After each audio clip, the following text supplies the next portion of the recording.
নমস্কার, কেমন আছো সবাই? আশা করছি সকলে খুব ভালো আছো। মোজ খুঁটিনাটির আরও একটি নতুন ব্লগে তোমাদের সকলকে জানাই অনেক অনেক স্বাগত। আশা রাখছি আমার আজকের এই ভিডিওটাও তোমাদের কিন্তু খুব ভালো লাগবে। আজকে শনিবার আর এখন বাজে সকাল 7:30। তো চলো তোমাদের সকলকে সাথে নিয়ে এখন থেকেই আজকের এই ভিডিওটা আমি স্টার্ট করে দিই।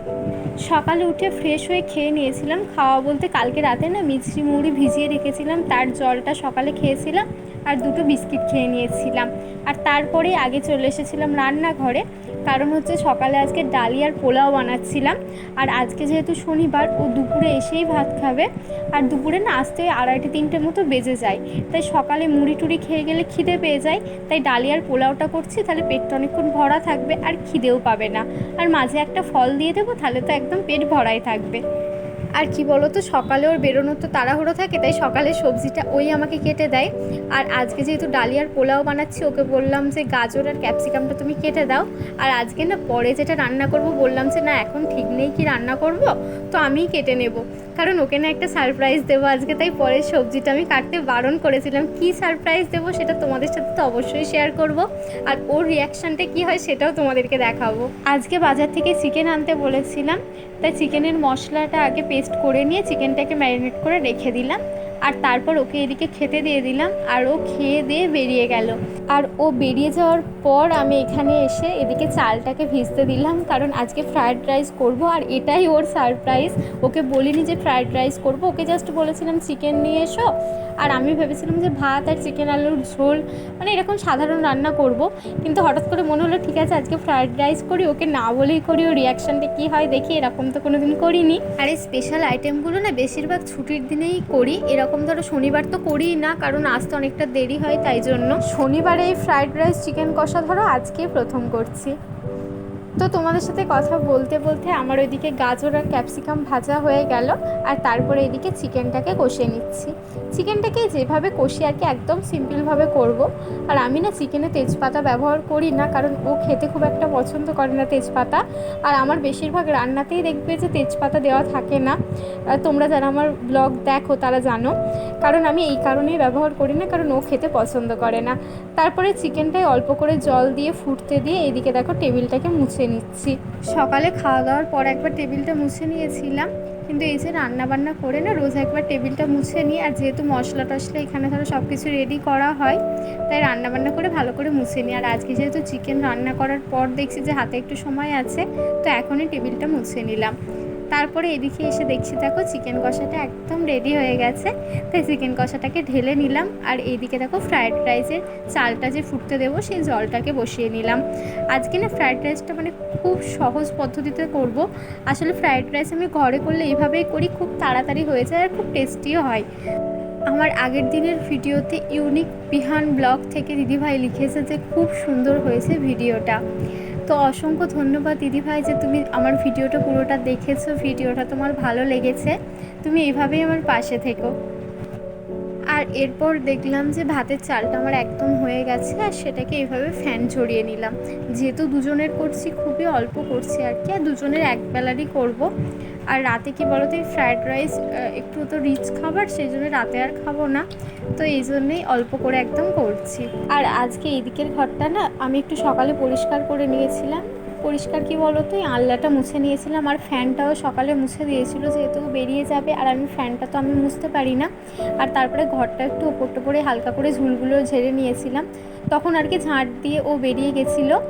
আর আমি এরপরে হচ্ছে বিছানার চাদর টাদর সব চেঞ্জ করব পরে, কিন্তু সকালে রান্নার তাড়াটা ছিল বলে তখন আর করা হয়নি। এরপরে রান্না বান্না কমপ্লিট করে গ্যাস মুছে আমি তারপর ওইদিকে বিছানার চাদরটা চেঞ্জ করে নেব, আর আনলাইন যে জিনিসপত্রগুলো ছিল সেগুলোকে আবার গুছিয়ে নেব। আর এইগুলো না অফ ক্যামেরাতেই করেছিলাম, এগুলোর ভিডিও করা হয়নি। আসলে এখন বৃষ্টি হলে কি হবে, বারবার বৃষ্টি আসছে, কিন্তু এত গরম না এখন ঘামটা খুব বেশি দিচ্ছে, তো এই সব কিছুর মাঝে ভিডিও করতে একদমই মনে ছিল না। তো এই জন্য রান্নাটা একটু তাড়াতাড়ি করেই করছি, তারপরে গিয়ে আবার ওই কাজগুলো আছে। আর এদিকে রান্না করে বাইরে বেরিয়ে একবার দেখছি দেখো আকাশটা এত সুন্দর লাগছে। আর একটু আগেই না প্রচুর বৃষ্টি হয়ে গেছে, কারণ মেঝেটাই দেখছো, কারণ জল মানে একটু একটু জমে আছে। আর আজকে না 5 মিনিট ছাড়া ছাড়া বৃষ্টি আসছে আর রোদ উঠছে।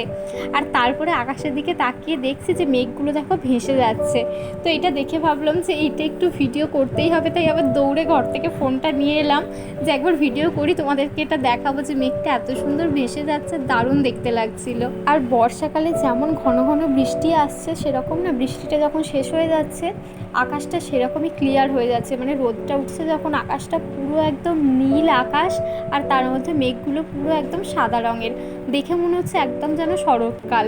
কিন্তু মাঝে মাঝে বৃষ্টি চলে আসছে যখন, তখন আবার মেঘটা পুরো কালো করে আসছে, মানে কি একটা যে ঘাঁটা অবস্থা না, এই বৃষ্টি এই মেঘ আর এই হচ্ছে একদম রোদ ঝলমলে ওয়েদার।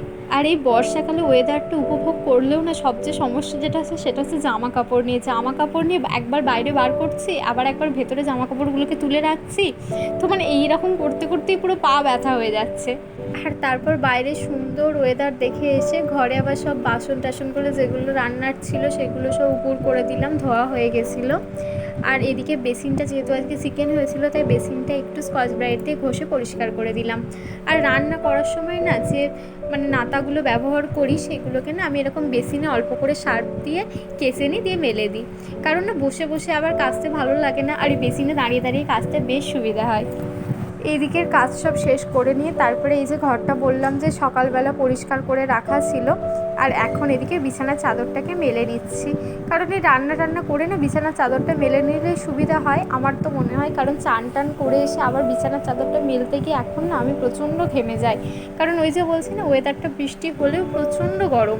আমার আগের দিনের ভিডিওতে অমৃতা চন্দ্র দিদিভাই আমাকে কমেন্ট করেছে যে নাইস ভিডিও। তো দিদি অনেক ধন্যবাদ তোমায়, এইভাবেই তুমি আমাকে সাপোর্ট করছো। আর তোমাদের এই কমেন্টগুলোতে না আমার মনে হয় যে তোমাদের সাথে আমার কথোপকথন যোগাযোগ অনেকটা বাড়ছে। আর তোমাদের করা এই একটা কমেন্টে মনে হয়েছে না আমার ভিডিও করাটা একদম সার্থক। এখন ঘড়ির কাঁটায় বাজে ওই 12:30 মতো, মানে 12:35 মতো। আমার ঘড়িটা আবার 10 মিনিট ফাস্ট আছে, তো 12:35 মানে ধরো ওই 12:25 মতো বাজে। তো আজকের মতো কাজকর্ম তো মোটামুটি শেষ হয়ে গেল, মানে রান্নাবান্না সব কিছু শেষ হয়ে গেল। হ্যাঁ, আমি শুধু ভাবছি যে ওর রিয়াকশানটা কী হবে, যে এরকম না জানি এই রান্নাটা করেছি। আর আজকে জানো তো কি বলবো, সকাল থেকে না দেখছি একবার রোদ একবার বৃষ্টি, মানে খুব বাজে অবস্থা। আমি জামা কাপড়গুলো একবার জাস্ট বাইরে বার করেছি, 5 মিনিট মতো হয়েছে, আর তারপরেই দেখছি বৃষ্টি চলে এসছে। মানে 5 মিনিট ছাড়া ছাড়া বৃষ্টি হচ্ছে, একবার রোদ উঠছে, আবার একবার এত সুন্দর রোদ উঠেছিল, মেঘগুলো না পুরো সাদা মেঘ ভেসে যাচ্ছিল। আমার তো এরকম ওয়েদার দেখতে দারুণ লাগে। তো তোমাদের সাথে চলো আবার পরে দেখা হচ্ছে। অনেক কিছু তো হ্যাঁ তবে তো বলেই নেই, তুমি ভেবেছিলে ভাত করবে। দারুণ হয়েছে চিকেন ফ্রাইড রাইস, একদম বেশি মেঘ না চাইতেই জল, বিরাট সারপ্রাইজ। তারপর স্নান করে নিয়েছিলাম, আর এই করতে করতে ও চলে এসেছিল। তারপর ওকে খেতে দিয়েছিলাম, আর বললাম ওর রিয়াকশানটা একটু ক্যাপচার করব, কারণ ও একদমই জানতো না যে ফ্রায়েড রাইস করবো। তো ও তো ভীষণ খুশি হয়েছিল। আর আমরা না যখন রান্না করি তারপরে খেয়ে দেখে খুব খুশি হয়, সেটা আমাদের কাছে সবচেয়ে বড় পাওনা হয়, তাই না? তো আজকের ভিডিওটা এখানেই শেষ করছি, আর বাড়াচ্ছি না। দেখা হবে তোমাদের সাথে খুব শীঘ্রই আবার পরের ভিডিওতে। ততক্ষণ সকলে খুব ভালো থেকো।